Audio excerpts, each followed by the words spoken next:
We live in a society obsessed with waiting. If we were to look past the words and examine the actions of the past two Conservative governments of Canada, where they talk a good accountability and transparency game, but in practice arguably conceal the people's information more than any government in our country's history, one could argue that they're waiting for a majority to reveal their full agenda. If we were to look to the other federal political parties, who in one breath are quick to claim that the Conservatives have a hidden agenda, yet in the next breath leave much of the details related to the implementation of their platforms to the imagination, they seem to be waiting too. But waiting is not just a political game, it's a way of life. When I was in grade 9, probably like many other kids, I had a friend who I spoke to on the phone every day after school. I was crushing on this girl something fierce, and I never had the guts to tell her how I felt. I made the calculation at the time that it would be better to have her as a friend than to tell her how I felt and potentially make things awkward if she didn't feel the same way. I waited, and as the days turned into weeks, months, and years, she got a boyfriend, stopped talking to me, finished high school, got a job, got married, had kids, and life went on. So, years later, I was told by one of her friends that this girl was crushing on me too during this time, where we spent hours on the phone together, both waiting. While I got over this a long time ago, the example for me highlights the sheer ridiculousness of waiting, a phenomenon that has played itself out more than once in my life, and probably most of your lives as well. So what does this all have to do with prisons? You're probably wondering right now. I would argue that individuals have been so scared of the soft on crime label or other taglines these days that many voices that should be out there on the front lines in opposition to the Conservative punishment agenda remain muted or understated. They choose to just wait it out with the expectation of better days to come. But can we afford to wait?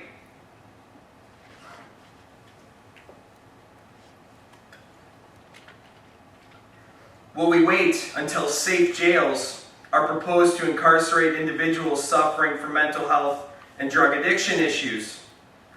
Will we wait until our prisons become dumping grounds for colonized Aboriginal peoples who are more likely to be incarcerated and represent 3% of Canada's total population, while representing 18% of our federal and 27% of our provincial territorial prison populations? Will we wait until our prisons become dumping grounds for other marginalized groups such as the poor? Will we wait until the rate of federal imprisonment for women jumps by more than 50% in the span of a decade? Will we wait until our penitentiaries essentially serve as securitized pre-geriatric and geriatric units to accommodate the nearly 1 in 5 federal prisoners that are above the age of 50? Will we wait until our prisons are used to warehouse individuals seeking refuge from war-torn countries? Will we wait until we build special prisons to criminalize and punish dissent, manifesting against the capitalist mode of production that sees, according to some estimates, 85% of the world's finances controlled by 15% of the world's population? Will we wait until more than half of the prisoners warehoused in our provincial territorial prisons on a given day are either awaiting trial or sentencing? Will we wait until a significant number of prisoners in our provincial territorial prisons are double or triple bunked in cells the size of an average household washroom, where they're forced to defecate or piss in front of each other? Will we wait until the Federal Minister of Public Safety publicly states that double bunking is not, and I quote, inappropriate or does not violate international standards, when he must be familiar with the UN standards for the minimum treatment of prisoners that strongly discourages this practice? Will we wait until the Federal Minister of Public Safety publicly states that double bunking, again, is not inappropriate and is not in conflict with good prison practice, if such a thing exists, when he must be familiar with CSE Commissioner's Directive 550, which states, and I quote, "Single occupancy accommodation is the most desirable and correctionally appropriate method of housing prisoners"? Will we wait until CSE's Senior Deputy Commissioner Marc-Arthur Hippolyte sends a briefing note to the Minister of Public Safety stating, and I quote, "Further expansion of double bunking increases the risk to staff and prisoner safety in an institution," which is subsequently ignored.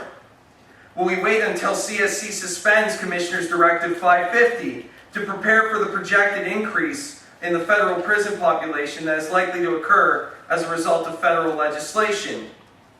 Will we wait until the federal government drops the charade that they believe that people can change and take the Correctional Service of Canada's so-called transformation agenda, or perpetuation agenda as I like to call it, to its illogical conclusion by altering the agency's name to the Detention Service of Canada?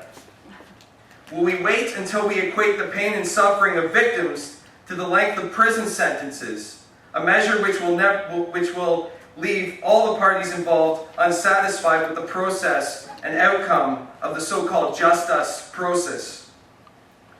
Will we wait until the role of victims is reduced to that of a witness of the Crown, and the role of the accused is reduced to that of a spectator in the state's pursuit of justice, which is little more than a pissing contest between lawyers?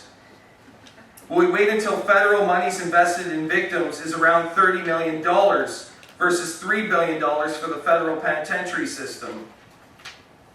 Will we wait until the first federal ombudsman for victims of crime publicly states, and I quote, "The needs of victims are very complex. They're not easy solutions. It's not about a tagline about building more prisons or getting tougher on criminals. Their needs are complex and they're very in-depth and they're long-term." I guess what I would be telling the government is, if you have a pot of money and you have a choice to build more prisons or help more victims, to help more victims. A statement which is also ignored by the government of the day. Will we wait until more children will not have a mother or father at home to help raise them because they're now more likely to find themselves incarcerated for some of the worst things, but not the only thing they've done in their lives? Will we wait until we're in the process of establishing 23 new prisons and 16 additions to existing facilities at the provincial territorial level in the name of institutional security, rehabilitation, managing persistent overcrowding, that will add over 7,300 new prisoner beds at a construction cost of $3.4 billion and counting, and hundreds of millions more in operational and management costs associated with prison expansion? Will we wait until we're in the process of establishing the equivalent of 34 new units on the grounds of existing federal penitentiaries that will add over 2,500 new prisoner beds at a construction cost of $601 million and hundreds of millions more in operational and management costs? Will we wait until CSC's budget goes up by 86% in the span of 6 years, when the best available independent and peer-reviewed scholarly evidence has shown that such a diversion in expenditures will likely have a negligible impact on crime?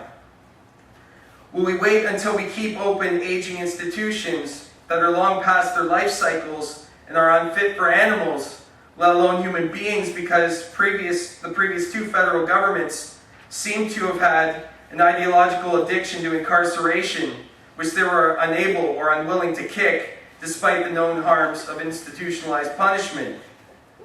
Will we wait until a teenager gets thrown into a prison for throwing crab apples at a postman, is subjected to diesel therapy as she's shipped across the country, and hangs herself with a ligature in front of prison staff?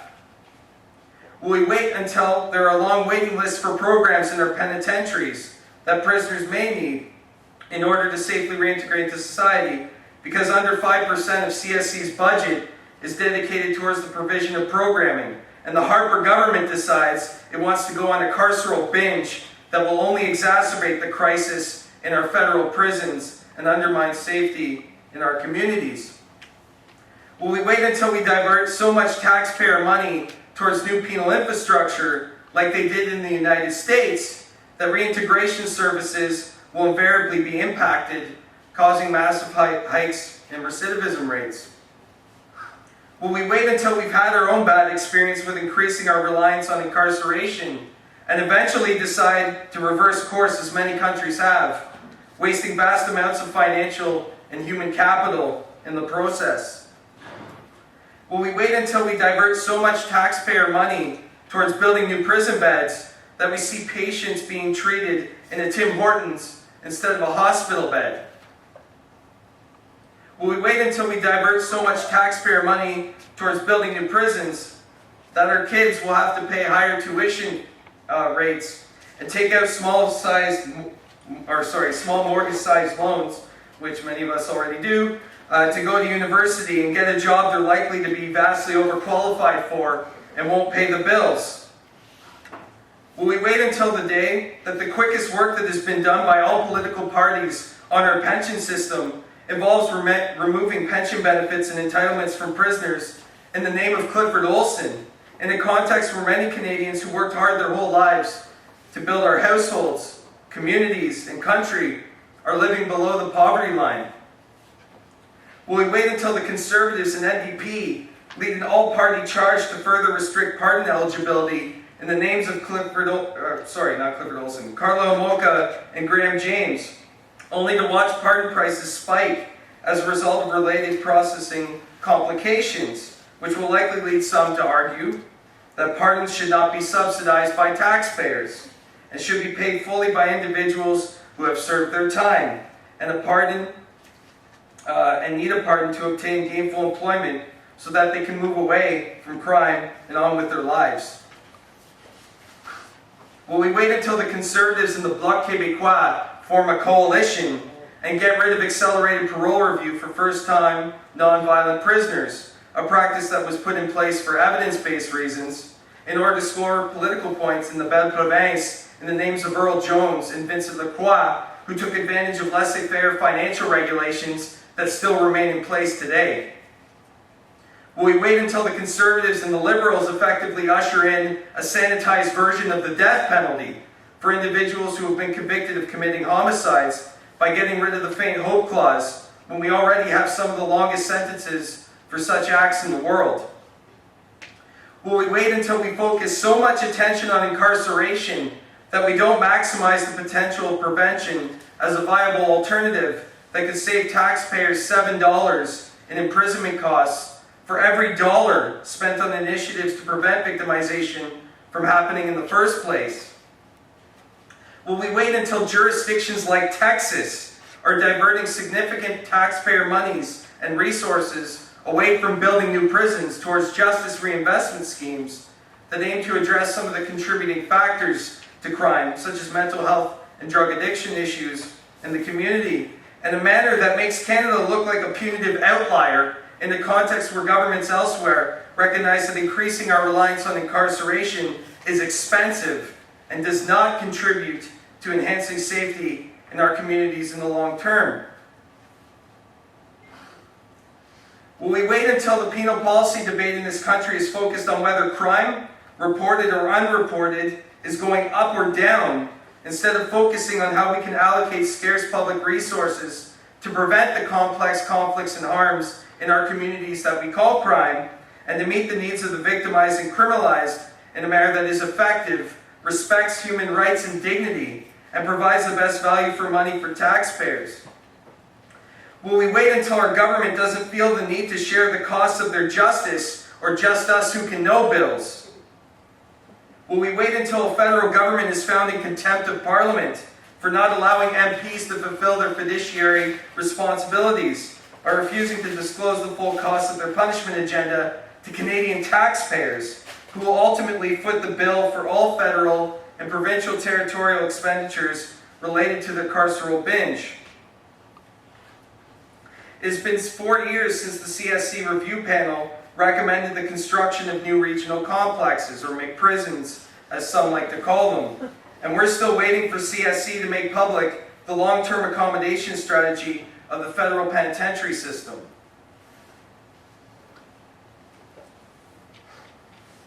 While Michael Ignatieff may be just visiting, we're just waiting.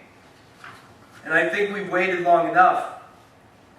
While people in the Middle East and North Africa take their destiny into their own hands, risking life and limb for a better life, we're busy here waiting and shutting the fuck up, undercutting ourselves by cutting deals and building our own little empires.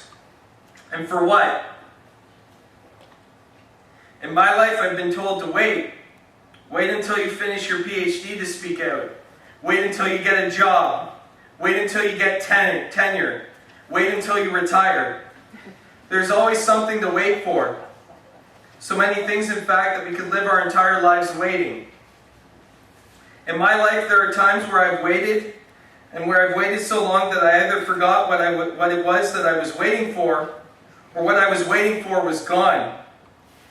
When I turned 22, my grandfather called me from a hospital bed in Windsor, Ontario, to wish me a happy birthday.